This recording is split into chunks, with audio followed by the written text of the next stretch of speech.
Ever wonder how big tech teams ship updates without breaking everything? The answer? DevOps. Welcome to In the Cloud with Chris, where cloud, DevOps, and AI get simplified for everyone. Let's dive in. So, what is DevOps?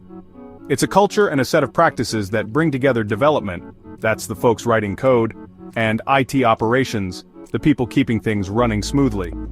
Together, they deliver software faster, safer, and just plain better. Here's the secret sauce. Automation. From writing code all the way to launching it. Continuous integration and continuous delivery, or CI/CD, which means new features get tested and shipped quickly. Monitoring and feedback loops, so problems get caught early. And the biggest one, teamwork. No more tossing code over a wall. DevOps builds a bridge. Popular tools? Think Git for tracking changes, Jenkins or GitHub Actions for automation, Docker and Kubernetes for running apps, Terraform for managing infrastructure, and Prometheus or Grafana for monitoring. Fun fact: DevOps first popped up in 2009. Now teams using DevOps deliver 200 times faster and recover from oopsies 24 times quicker. DevOps isn't just tools.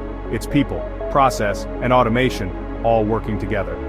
Smash like, tell us your favorite DevOps tool below, and subscribe for more, right here, In the Cloud with Chris.